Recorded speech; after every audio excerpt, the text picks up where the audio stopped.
Assalamualaikum warahmatullahi wabarakatuh. Saya Yudi Pramuko, tukang donat dari Parung Youtuber tertua di semesta. Alhamdulillah, wassalatu wassalamu ala rasulillah. Saya akan bicara sepanjang video ini berputar tanpa senyum ya, karena saya sedang menghadapi negeri kita yang berantakan ya. Menurut Profesor Dr. Jusnul Maria, dosen di UI, dalam diskusi panel di Partai Umat bersama Rocky Gerung dan Gatot Nurmantio tanggal 15 Februari, dia mengatakan sepanjang sejarah Indonesia merdeka, indeks persepsi korupsi Indonesia itu anjlok sampai poin 34. Jadi kita dipersepsi orang sebagai negara yang paling korup ya, entah di dunia, entah di Asia. Saya kurang jelas dan Ibu Jusnul Maria tidak menjelaskan itu, tapi tampaknya sepanjang Indonesia merdeka di era sekarang, di era Pak Jokowi ini, meskipun dia tidak menyebut Pak Jokowi, di era yang dipimpin oleh Pak Jokowi ini, kita dipersepsi publik, dipersepsi oleh masyarakat dunia sebagai negeri yang korup ya. Memang koruptor di sini banyak sekali ya. Kita lihat yang dari PDIP itu, pernah saya bikin videonya. Paling banyak ya tokoh-tokoh dari Partai Demokrasi Indonesia Perjuangan yang melakukan korupsi, pejabat-pejabat daerah di Cimahi, kemudian di Jakarta dan lain-lain. Itu sungguh kita membuat hati kita terguncang ya. Tapi tidak hanya orang-orang PDIP ya, banyak orang-orang dari partai lain juga begitu, dan banyak pejabat-pejabat daerah itu juga korupsi. Itu gila-gilaan. Saya pernah mengutip data dari Gamawan Fauzi sebagai Menteri Dalam Negeri waktu itu. Sekitar 300, hampir separuh dari pejabat pemerintah, pejabat pimpinan daerah atau pejabat publik itu masuk penjara karena kasus korupsi zaman Menteri Dalam Negerinya Gamawan Fauzi. Dan itu ucapan itu saya share, saya ungkapkan di depan peserta bimbingan teknis anggota DPRD di sebuah provinsi di Sumatera ya, waktu saya jadi moderator di sebuah hotel. Yang satu pembicaranya dari BPK, yang satu dari Departemen Keuangan atau dari mana saya lupa. Jadi korupsi di Indonesia itu gila-gilaan ya. Ada lagi korupsi di Jiwasraya, di BPJS, kemudian korupsi di dana haji, korupsi di Jiwasraya, terus di Asabri dan di tempat-tempat lain ya. Ini memang itu refleksi ya, korupsi itu refleksi dari kerakusan manusia ya. Mereka bukan orang-orang yang ekonominya ekonomi mereka sudah mapan ya, tapi karena kekuasaan membuka peluang yang besar untuk mereka melampiaskan ya sifat rakusnya, sifat greedy-nya, sifat tamaknya mencari dunia ya, yang seolah-olah mereka ingin mengamankan anak mereka, anak 7 keturunan mereka itu supaya tidak susah di Indonesia. Dan itu yang pertama. Yang kedua, kita juga melihat ada pejabat-pejabat kita itu tidak hidup sederhana ya. Kekayaan mereka itu gila-gilaan juga. Pejabat-pejabat yang kekayaannya dilaporkan di LHKPN ya, laporan kekayaan dan harta pejabat negara. Itu ada yang punya tanah sampai 35 sertifikat tanah, ada yang punya mobil sekian puluh, ada yang punya sertifikat tanah sampai 75, dan ada pejabat yang kekayaannya itu dalam waktu 10 bulan saja bisa berlipat-lipat menjadi 10 kali dari kekayaan semula. Ini satu berita atau satu berita yang sebenarnya sudah menjadi sangat biasa, sehingga tidak mengejutkan betapa pejabat-pejabat kita ya di kementerian dan pejabat-pejabat lain itu sangat memburu kekayaan dan menjadikan hidupnya berorientasi pada kebendaan. Dan mereka bisa mencapai itu karena ada kekuasaan di tangannya. Dengan kekuasaan itu bisa membuka peluang-peluang bisnis yang baru, dan mereka mendapatkan hal-hal yang di luar dugaan mereka sendiri ketika mereka masih menjadi orang biasa dan belum mendapatkan akses kekuasaan. Karena kekuasaan dan bisnis itu, politik dan bisnis itu seperti dua mata uang ya, dari sebuah koin yang sama.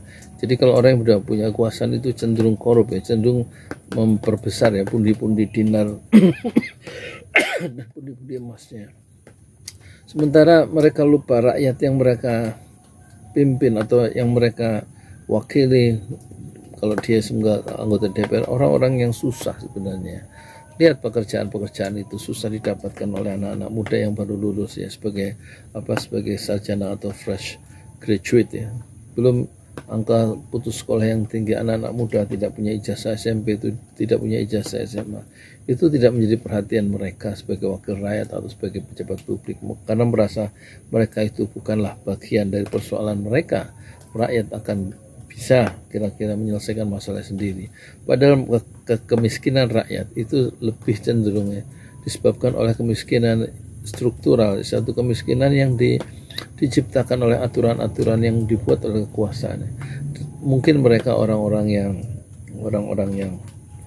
bukan orang yang malas ya, malah justru orang rajin secara budaya, tetapi karena strukturnya diciptakan sedemikian rupa sehingga orang-orang yang maju yang bisa melakukan mobilitas vertikal adalah orang-orang yang tertentu, yang dekat dengan struktur, dekat dengan kekuasaan. Dan alangkah malangnya anak-anak muda yang tidak mendekat pada kekuasaan, mendekat pada struktur, mereka akan terlunta-lunta mencari jalan sendiri, sementara pemerintah atau pejabat-pejabat itu ya asyik dengan dunia sendiri, asyik dengan dunia koneksi dengan kelompok-kelompoknya sendiri, kelompok-kelompok kepentingan sendiri. Jadi rakyat itu sebenarnya sejak dulu pernah saya ungkapkan, rakyat itu hanya dijadikan bemper saja, hanya dijadikan bahan diskusi, hanya dijadikan bahan perdebatan ya. Tapi sebenarnya mereka itu tidak memikirkan rakyat dengan hati ya. Meskipun Rasulullah sudah mengatakan lantung sorun nabi du'afaikum, kamu akan menang, kamu akan sukses, kamu akan ditolong oleh Allah kalau kamu itu memihak kepada orang-orang du'afa di antara kalian. Lantung sorun nabi du'afaikum, berorientasi, berpihak, memihak, memiliki komitmen, ikatan nurani kepada rakyat yang lemah, itulah yang sebenarnya bisa orang bisa melakukan mobilitas vertikal ya, secara lebih genuine, secara lebih asli ya. Tetapi kecenderungan manusia itu lebih berorientasi pada bersifat egosentris, memikirkan dirinya sendiri. Makanya Rasulullah mengingatkan orang yang tidak memikirkan persoalan umatku, maka laisa minna, maka dia bukanlah bagian dari umatku. Jadi kalau orang berpikir memikirkan dirinya sendiri, memikirkan kelompok-kelompoknya sendiri, dan membiarkan persoalan-persoalan keumatan, persoalan orang lain itu dalam kantong perhatian yang berbeda, sementara dia memikirkan kesenangan sendiri, maka sebenarnya dia menurut Rasulullah bukanlah umat Nabi Muhammad SAW. Jadi ada bagian-bagian sosial, bagian-bagian di masyarakat yang seharusnya diberikan bertahta di hati kita, dia bertahta di benak kita, bertahta dalam perhatian kita, sehingga kita itu akan maju bersama orang-orang du'afa di antara kita. Itulah idealnya. Tapi faktanya di Indonesia ini orang yang kaya semakin kaya, sementara orang yang miskin semakin du'afa, semakin miskin, semakin susah hidupnya. Dan dia melihat orang-orang yang kaya terbang ke langit ya, kemakmuran, sambil dia sendiri menggigit jarinya sendiri, dan dia tidak bisa berbuat apa-apa. Rakyat umumnya hanya menyaksikan dengan penuh kekesalan dan penuh kegeraman, dan menanti momentum yang tiba untuk membalas dendam karena kemiskinan yang dia dapatkan karena peraturan-peraturan, karena struktur yang diciptakan oleh para penguasa yang tidak pernah memikirkan rakyat jelata yang begitu menderita di negerinya sendiri.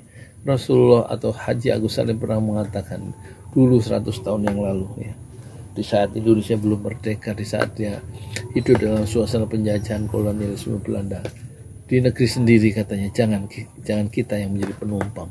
Itu kata Haji Agus Salim, pahlawan nasional kita. Di negeri sendiri janganlah kita yang menjadi penumpang. Dan kita tampaknya sudah 100 tahun dari ucapan Haji Agus Salim, kita menjadi penumpang, kita menjadi penonton di negeri sendiri, sementara sumber daya alam itu dikeruk habis-habisan tiap hari. Nikelnya, batu baranya itu hanya dimiliki oleh segelintir orang ya. Hanya 1% itu menguasai 50 kekayaan Indonesia di Indonesia. Jadi hanya 1% orang-orang Indonesia yang sangat rakus itu, yang sangat berkuasa ya, secara ekonomi itu menguasai kue kekayaan Indonesia 50%. Jadi mereka betul-betul ya. Jadi yang 50% masyarakat kita ini itu rebutan ya. Yang 99% rakyat Indonesia yang begitu banyak itu rebutan hanya separuh kekayaan dari Indonesia. Yang separuh itu langsung dicaplok, langsung dinikmati oleh hanya 1% penduduk. Inilah yang disebut ketidakadilan struktural, dan tampaknya Anies Baswedan harus menyelesaikan ketidakadilan ini. Bagaimana akses terhadap sumber-sumber ekonomi, akses terhadap kesempatan berusaha itu betul-betul dibuka ya. Bukan menghilangkan orang kaya, tapi bagaimana kesetaraan dalam peluang usaha itu harus juga dibuka. Mungkin juga yang peluang-peluang usaha untuk orang-orang yang lemah ya, dari segi akses perbankan, lemah dari akses pendidikan, lemah dari akses pelatihan dan training, itu harus diberikan satu komitmen dari pemerintahan Anies Baswedan untuk betul-betul mereka bisa menjadi berdaya dan terbang bersama orang-orang yang lebih dahulu sejahtera. 500 triliun katanya. 500 triliun itu ada beritanya ya. Itu dipakai oleh orang-orang itu, oleh pejabat-pejabat itu untuk studi banding, untuk mengatasi kemiskinan, untuk ongkos, untuk studi banding dan lain. Habis 500, bukan 500 miliar ya, 500 triliun kalau tidak. Saya lupa beritanya. Pokoknya beritanya itu menghebohkan waktu itu, betapa uang itu dihambur-hamburkan hanya untuk studi banding atas nama mengentaskan kemiskinan. Hanya studi banding, jadi uang itu hanya masuk ke kantong untuk ngobrol di ruang-ruang ber-AC ya, melakukan pura-puranya, melakukan penelitian, melakukan survei, tapi menghabiskan anggaran negara dengan dalih untuk menjadikan orang miskin lebih sejahtera, tapi kenyataan orang miskin itu tetap miskin ya dalam pemerintahan yang sekarang ini, sementara anggaran habis untuk mereka. Itu yang anggaran-anggaran juga banyak yang kita pertanyakan ya, seperti anggaran yang gila-gilaan yang untuk kereta cepat Jakarta-Bandung. Itu tidak ada kontrol dari DPR pusat.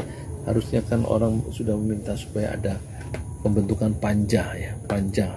Jadi satu panitia ya khusus untuk mengupas, untuk mengorek, untuk mengawasi kenapa uang itu yang habis untuk kereta cepat itu kok sampai bertriliun-triliun dan membengkak terus. Kemana uang itu? Jangan-jangan uang itu memang masuk kantong kanan, masuk kantong kiri, masuk kantong belakang, masuk kantong depan dari pejabat-pejabat tertentu yang ngurusi kereta api cepat Jakarta Bandung, yang memang tidak layak untuk diteruskan menurut studi dari Jepang, dari orang-orang Jepang yang memang ahli kereta api itu. Tapi kemudian ketika itu Cina nyalip dan memberikan tawaran yang lebih murah, sehingga Jepang terpaksa kalah tender gitu kira-kira. Tetapi setelah Cina diberikan kesempatan oleh pemerintah dengan alasan tidak akan nanti memakai uang dari rakyat, karena ini persoalan kereta cepat Jakarta Bandung ya, kereta Cina itu, kereta cepat Jakarta Bandung itu hanyalah B2B, yaitu antara bisnis dengan bisnis, bukan antara G to G, bukan antara pemerintah dengan pemerintah, tapi antara BUMN Indonesia itu berkolaborasi atau berbisnis dengan BUMN Cina. Tapi pada akhirnya di tahun kemarin dikeluarkan satu keputusan pemerintah atau penetapan pemerintah, saya tidak tahu istilahnya, tapi intinya anggaran pendapatan dan belanja negara sekian persen untuk membiayai kereta api cepat. Satu pengingkaran, satu kebohongan yang dulu diungkapkan oleh pemerintah bahwa kereta api cepat Jakarta Bandung tidak akan pernah memakai uang anggaran rakyat. Tetapi faktanya Pak Jokowi menandatangani atau mengeluarkan keputusan menjadikan anggaran belanja negara sebagai bagian bagian pembiayaan untuk kereta api cepat. Kebohongan dilakukan untuk kesekian kalinya. Sementara kemarin lagi ribut mobil SMK yang dulu dibanggakan sebagai kendaraan yang membawa Pak Jokowi kemudian menjadi gubernur dan juga menjadi presiden dengan andalan mobil SMK. Ternyata dalam pameran kemarin di Kemayoran, mobil SMK itu sepenuhnya build up ya, impor dari Cina. Jadi kebohongan lagi itu dimunculkan. Jadi rakyat sudah terlalu kenyang untuk dibohongi oleh pemerintahnya sendiri. Termasuk yang terakhir mobil SMK, memang Pak Jokowi masuk ke dalam mobil SMK di belakang setir, tapi dia lupa di situ orang itu memberikan kesaksian, orang itu menyaksikan bahwa itu bukan mobil SMK, tapi itu adalah mobil Cina, buatan Cina. Dan SMK dijadikan satu alasan ya, satu pembenar sebagai alat politik untuk melambungkan ke tingkat kekuasaan yang lebih tinggi. Kita sayangkan ya ketidakkonsistenan, atau memang kalau menurut jurnalis barat atau pengamat barat, Pak Jokowi adalah man of the paradox ya. Jadi manusia yang memiliki paradoks ya.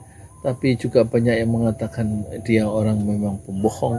Menurut pengamat itu, atau istilah yang lebih halus, tidak sesuai antara perkataan dan perbuatannya, perkataan dan ucapannya itu tidak, ucapannya itu kata Sumari Azro tidak bisa dipegang dan harus waspada khususnya terhadap periode perpanjangan kekuasaan atau penundaan pemilu. Itu harus